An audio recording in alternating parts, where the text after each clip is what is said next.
Hello everyone, welcome back to the Azure Load Balancer video series. In the previous video, we discussed about Azure Internal Load Balancer. In today's video, we are going to implement Azure Public Load Balancer. So let's first understand what is the difference between internal load balancer and public load balancer. Now you can see the architecture diagram on my screen. In case of internal load balancer, the load balancer front-end IP configuration has a private IP. But in case of public load balancer, the front-end IP configuration of the load balancer is associated with a public IP, and that is the only difference we have. Okay. In last video, I created this architecture through Azure portal, but this video I've created this on using Terraform.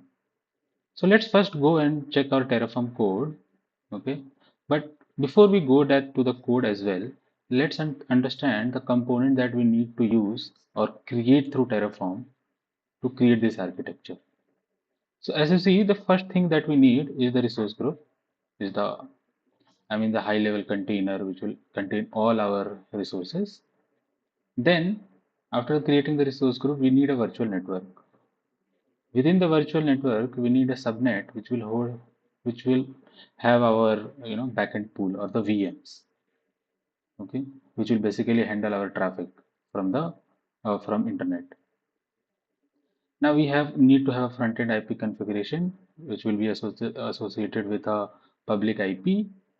Then we need to configure our health pro, our load balancing rules, and need to associate our backend these VMs to the backend pool of the load balancer, right?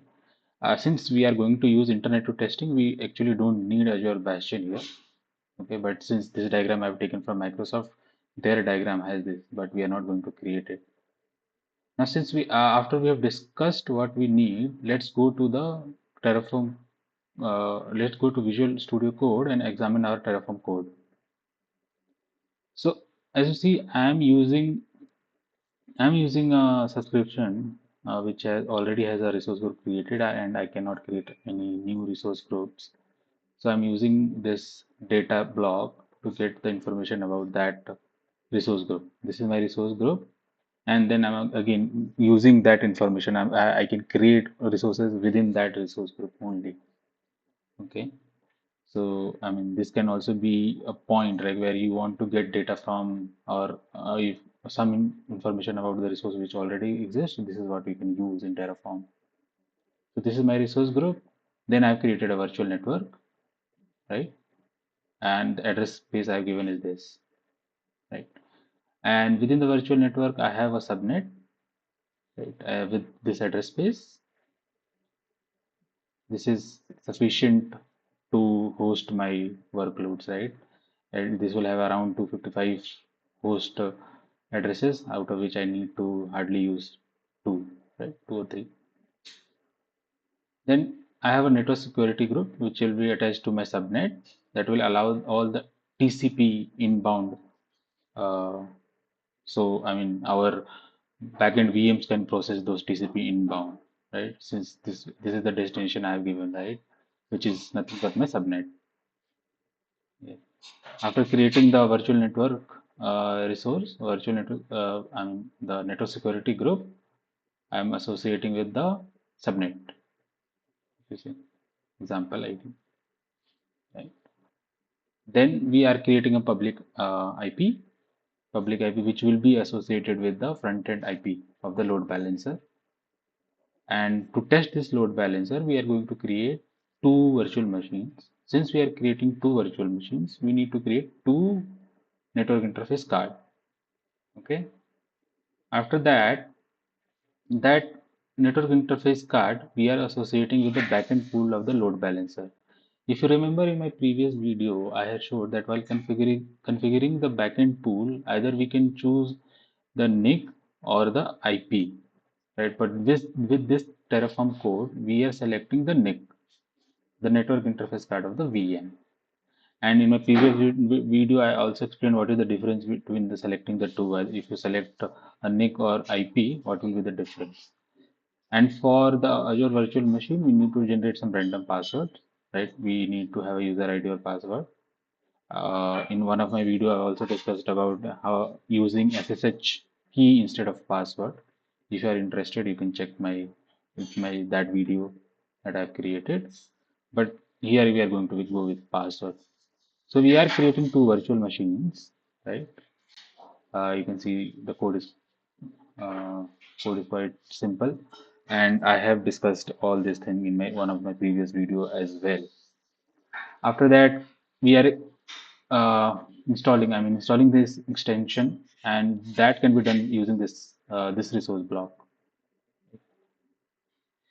We install this extension, and so this is what the basic load backend. The backend tool is created, and now actually we are creating the load balancer where we have assorted the IP public IP. Then we have created the load backend tool, the health probe load balancing rule to allow TCP at port 80, right? This is the backend pool, and this is the outbound rule, right? How my backend VMs can connect to internet, right? So, and this is the overall Terraform configuration that I have created. We have declared the variables here, and after that, what I have done is I have done Terraform init and plan and apply, and this has given me this result. Okay, so basically it has given me the public IP, right? If you see, in the output, I'm displaying the public IP which will be created, and the VM password and the resource group, which is the resource group that the only resource group that my subscription allows. Okay, so I'll take this IP. Okay, I copy it, or I can just control and click, and it will open. And now you can see the VM1. I can try to refresh. Okay, but it's giving me VM1 itself. So let me try to open it here. I'll go and paste it here. And now here it's showing VM0. And to verify all these things that Terraform created, we can go to our Azure portal as well and see these are the resources that were created using the Terraform code. We can check the variables as well, right? What are information we are giving, okay? And what are the resources that got created? We have this test LB, the NIC, the VM, the VNet, and we have tested that this as well. Right? So this is how we have uh, created a public load balancer using Terraform, and we have seen the difference between public and internal load balancer.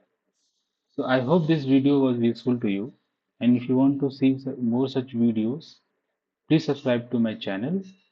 See you in the next video.